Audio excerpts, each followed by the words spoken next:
علی بھائی اگلا سوال ہے اور یہ آخری سوال ہے۔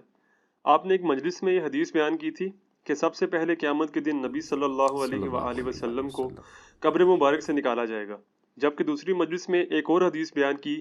کہ قیامت والے دن حضرت موسیٰ علیہ السلام نبی صلی اللہ علیہ وآلہ وسلم سے پہلے ہی عرش کا پایہ تھامے کھڑے ہوں گے۔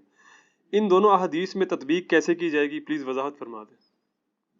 یہ مشکل سوال ہے جی، میں نے ابھی تک تو کہیں پہ اس کا سلوشن نہیں دیکھا کہ اس کو کسی نے ایڈریس کیا ہو۔ کہ بخاری مسلم دونوں میں حدیث ہے، نبی علیہ السلام کے ایک صحابی تھے،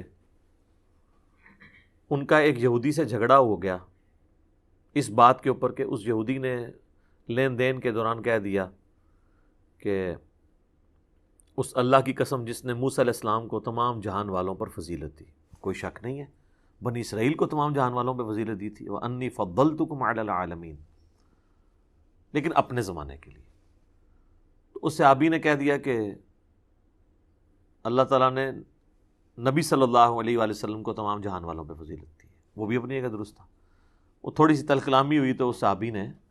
تھپڑ رسید کر دیا یہودی کے، وہ شکایت لے کے حضور علیہ السلام کے پاس آ گیا کہ یہ آپ کے صحابی نے میرے ساتھ یہ کیا ہے۔ تو نبی علیہ السلام نے ان کو پھر ڈانٹا اور آپ فرمائے مجھے کسی نبی پہ اس طریقے سے فضیلت نہ دو کہ کسی کی تنقیص کرنا مقصد ہو،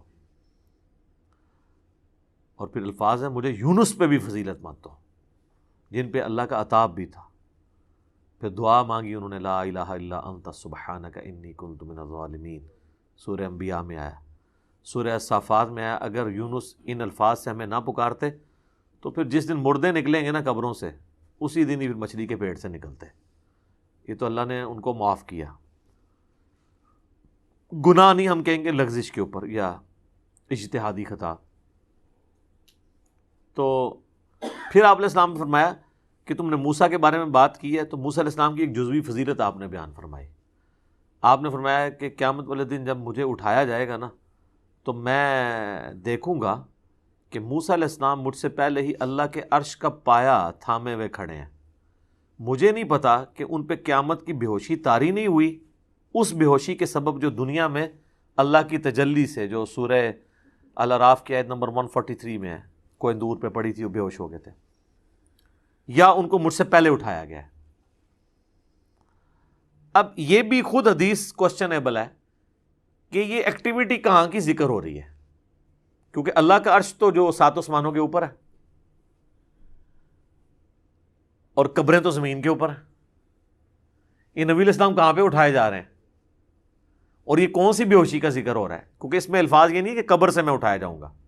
اور میں جب میں وہ قیامت کی وہ بے ہوشی سے، اب اس کا مطلب قیامت کی کوئی بے ہوشی اس طرح کی ہے۔ قرآن میں تو ہمیں 2 قسم کے سوروں کا ذکر ملتا ہے، جو سور پھونکا جائے گا، وہ جو ایک باجہ ہے حضرت اسرافیل علیہ السلام پھونکیں گے، ایک جب سور پھونکا جائے گا تو سب کے سب لوگ بے ہوش ہو جائیں گے۔ سورہ الزمر کے اینڈ پہ جا کے آتا ہے نا اس کا ذکر کہ جب سور پھونکا جائے گا، سورت نمبر ہے 39، اس کے بالکل اینڈ پہ 68 نمبر آیت ہے،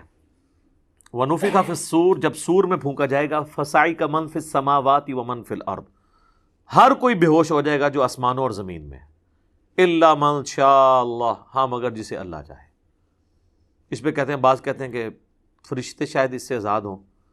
لیکن فرشتوں کو بھی تو الٹیمیٹلی موت آنی ہے۔ ثُمَّ نُفِخَ فِيهِ أُخْرَى، اس کے بعد ایک اور سور پھونکا جائے گا، فَإِذَا هُمْ قِيَامٌ يَنظُرُونَ، تو سب کے سب لوگ کھڑے ہو کر ادھر ادھر دیکھنا شروع کر دیں گے۔ وَأَشْرَقَتِ الْأَرْضُ بِنُورِ رَبِّهَا، اور زمین جگمگا اٹھے گی تیرے رب کے نور سے۔ وَوُضِعَ الْكِتَابُ، اور نامہ اعمال کی کتابیں لا کے سامنے رکھ دی جائیں گی۔ وَجِيءَ بِالنَّبِيِّينَ وَالشُّهَدَاء، اور بلا لیا جائے گا انبیاء کو بھی اور دعوت و تبلیغ کا کام کرنے والے لوگ جو شہادت علی الناس کرنے والے لوگ۔ وَقُضِيَ بَيْنَهُم بِالْحَقِّ وَهُمْ لَا يُظْلَمُونَ، اور ان کے درمیان فیصلہ کر دیا جائے گا حق کے ساتھ اور ان پہ ظلم نہیں ہوگا۔ وَوُفِّيَتْ كُلُّ نَفْسٍ مَّا عَمِلَتْ، اور ہر جان کو پورا پورا بدلہ دیا جائے گا جو کچھ اس نے کیا ہوگا۔ وَهُوَ أَعْلَمُ بِمَا يَفْعَلُونَ، اور وہ بہتر جانتا ہے جو کچھ وہ دنیا میں اعمال کیا کرتے تھے۔ تو یہ جو سور کا ذکر ہے، تو وہ جو باجا پھونکا جائے گا، ایک باجا وہ ہے جس کے بعد اللہ تعالیٰ فرما رہا ہے کہ سب زمین و آسمان میں بے ہوش ہو جائیں گے، سوائے ان کے کہ جن کو اللہ نہیں چاہے گا۔ اور اگر یہ اس نفقے کا ذکر ہو رہا ہے اور اس کے بعد اٹھائے جانے کا، تو اب دنیا پہ تو اللہ کے عرش کا پایا نہیں ہے، تو 7 آسمانوں کے اوپر ہے اور اس کو تھامے ہوئے کھڑے ہیں، تو عین ممکن ہے یہ عالم ارواح کی بات ہو رہی ہو کہ وہاں پر، یعنی یہ جب سور پھونکا جائے گا نا، تو جو لوگ زمین کے اندر ہیں نا وہ بھی سارے بے ہوش ہو جائیں گے، اور جو اپنی قبروں میں عالم برزخ میں ہیں یا علیین میں ہیں، سجین میں ہیں، وہ بھی سارے بے ہوش ہو جائیں گے۔ اور یہ مطلب زیادہ یعنی قرین قیاس لگتا ہے، کیونکہ اس نفخے کے بعد جو ہوش آ رہی ہے، اور نبی الاسلام فرما رہے ہیں کہ میں موسیٰ کو دیکھوں گا کہ وہ اللہ کے عرش کا پایا تھامے ہوئے کھڑے ہیں، تو ظاہر نبی الاسلام تو زمین کی قبر سے نکل رہے ہیں اور وہ تو 7 آسمانوں کے اوپر ہیں۔ تو اب یہ ایک متشابہ چیزیں واللہ عالم۔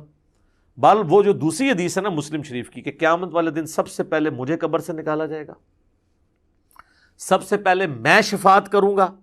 اور سب سے پہلے میری شفاعت قبول کی جائے گی، 3 الفاظ ہیں۔ اس حدیث کو اگر بنیاد مانے اور وہ والا مطلب لیا جائے تو پھر تو یہ حدیث منسوخ مانی جائے گی۔ ہو سکتا ہے اس وقت تک نبی علیہ السلام کو اللہ تعالیٰ نے نہ بتایا ہو کہ موسیٰ علیہ السلام پہلے ہوش میں آئے ہیں یا ان پہ وہ بے ہوشی طاری نہیں ہوئی، تو پھر دوسرا معنی ٹھیک ہے کہ حضرت موسیٰ علیہ السلام پہ وہ بے ہوشی طاری نہیں ہوئی، عالم ارواح میں بھی ہوش میں پہلے نبی علیہ السلام کو ہی لایا گیا، کیونکہ آپ نے فرمایا تھا مجھے نہیں پتا کہ وہ مجھ سے پہلے اٹھائے گئے ہیں بے ہوشی سے یا ان پہ بے ہوشی آئی نہیں ہے۔ عالم ارواح میں تو زندہ ہے نا، صحیح مسلم میں حدیث نہیں، نبی علیہ السلام نے موسیٰ علیہ السلام کو قبر میں نماز پڑھتے ہوئے دیکھا، اس دنیا کی نماز نہیں، وہ ایک ڈیفرنٹ چیز ہے، وہ فریم آف ریفرنس ڈیفرنٹ ہے۔ تو پھر دوسری بات بعد میں اللہ نے بتا دی ہوگی کہ موسیٰ علیہ السلام پہ بے ہوشی ہی نہیں طاری ہوئی، اور یہ والی حدیث تطبیق اس طرح بنے گی، یہ حدیث بالکل ٹھیک ہے کہ سب سے پہلے حضور کو ہی اٹھایا جائے گا۔ اس حدیث میں یہ پورشن منسوخ تصور کیا جائے جو حضور نے فرمایا مجھے نہیں پتا کہ وہ مجھ سے پہلے اٹھائے گئے یا ان پہ بے ہوشی نہیں طاری ہوئی، تو جب دوسری حدیث بیان کر دی اللہ نے بتا دیا ہوگا کہ بھی آپ کو ہی پہلے اٹھایا جائے گا، ان پہ بے ہوشی نہیں طاری ہوئی، تو یہ تطبیق اس کی بنے گی۔ تو یہ میں نے کوشش کی ہے کہ اس کا ایک آپٹیمل سولوشن آپ کے سامنے رکھا جائے۔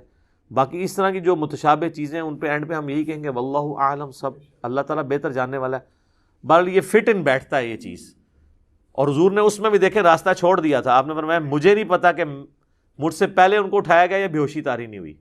اور یہاں آپ کہہ رہے ہیں مجھے پہلے اٹھایا جائے گا، مراد یہ ہے کہ پھر وہ بے ہوشی والی بات ٹھیک ہے کہ ان کو دنیا میں اللہ کی تجلی سے جو بے ہوشی طاری ہوئی تھی ان پہ، اس کے بدلے وہ آخرت کی بے ہوشی طاری نہ ہو۔ بعض لوگ تو کہتے ہیں یہ جو سور ہے یہ بھی 3 دفعہ پھونکا جائے گا، تو مختلف اقوال ملتے ہیں۔ الٹیمیٹلی یہ جو مسلم کی حدیث ہے نا، سب سے پہلے حضور علیہ السلام کو نکالا جائے گا، اس میں کوئی شک نہیں ہے۔ بخاری میں ایک اور حدیث ہے کہ سب سے پہلے انبیاء اکرام کو قبروں سے نکالا جائے گا، اور سب سے پہلے لباس حضرت ابراہیم کو پہنایا جائے گا۔ اور بخاری مسلم میں حدیث ہے جب نبی علیہ السلام نے فرمایا نا کہ عورتیں مرد سب کے سب بالکل ننگی حالت میں قبروں سے نکلیں گے، تو سیدہ عائشہ نے کہا کہ یا رسول اللہ بالکل ننگے ہوں گے تو وہ ایک دوسرے کو دیکھ رہے ہوں گے، تو حضور نے فرمایا عائشہ وہ دن ہی بہت سخت ہے، وہ اس سے زیادہ سخت ہے کہ کوئی یہ دیکھنا شروع کر دے، اوتے بھائی جی ہاتھ پیر پہ ہونے نے، ٹھیک ہے نا جی، اللہ معافی دے۔ بخاری مسلم میں حدیث ہے کوئی اپنے گھٹنوں تک پسینے میں ڈبکیاں کھا رہا ہوگا، کوئی جو ہے وہ اپنے سینے تک، اور کوئی سر تک، ٹھیک ہے نا۔ ادھر تو حالت ہی کوئی نہیں ہونی، ادھر ہاتھ پاؤں پڑ جاتے ہیں، اور ادھر بھی آپ یہ دیکھ سکتے ہیں کہیں پہ خود کش حملہ ہو جائے، کہیں پہ بم پھٹ جائے، تو وہاں کسی کو اس چیز کی ہوش ہوتی ہے؟ کس طرح جسم کے لوتھڑے سب لوگ اپنے چکروں میں۔ آپ کبھی یہ فوجیوں سے پوچھیں، اسی لیے آپ دیکھیں جن لوگوں کی فوجیوں کی ڈیوٹیاں بارڈرز پہ لگی ہوئی ہیں نا، وہ آپ ان کا ایمان کا لیول بھی دیکھیں کیا ہوتا ہے۔ آئے دن وہ لاشیں اٹھاتے ہیں، اور وہ دنیا کی بے ثباتی ان کے اوپر کافی اثر کر گئی ہوتی ہے۔ یہاں جو وائی فائی استعمال کرتے ہیں یا ایئر کنڈیشن کمروں میں بیٹھتے ہیں ان کا تو مسئلہ ڈیفرنٹ ہے، لیکن جو بیچارے ہر وقت لاشیں اپنے بھائیوں کی اٹھا رہے ہوتے ہیں نا، وہ واقعی دنیا کی بے ثباتی ان کے اندر آئی ہوتی ہے، تو وہ ان چیزوں سے بہت زیادہ یعنی بلند ہو چکے ہوتے ہیں کہ وہ ان چیزوں کی طرف توجہ کر رہے ہیں۔ اس وقت تو ہوش ہی کوئی نہیں ہوتی، تو بس ویسے لگ رہا ہوتا ہے نا کہ ایسے ہو جائے گا، سر اس وقت کی سختی جو ہے وہ اللہم حاسبنی حسابا یسیرا، اللہم اجرنا من النار، اللہم انی اعوذ بک من عذاب جہنم، آمین۔ ٹھیک ہوگا جی، اللہ تعالیٰ سے دعا ہے جو حق بات میں نے کہی اللہ تعالیٰ ہمارے دلوں میں راسخ فرمائے۔ اگر جذبات میں میرے منہ سے کوئی غلط بات نکل گئی تو اللہ تعالیٰ ہمارے دلوں ہی سے محو کر دے، ہمیں معاف بھی فرما دے، ہمیں کتاب و سنت کی تعلیمات پر عمل کر کے دوسرے بھائیوں تک پہنچانے کی توفیق عطا فرمائے۔ سبحانک اللہم و بحمدک، اشہد ان لا الہ الا انت، استغفرک و اتوب الیک، وما علینا الا البلاغ المبین۔ جزاکم اللہ خیرا۔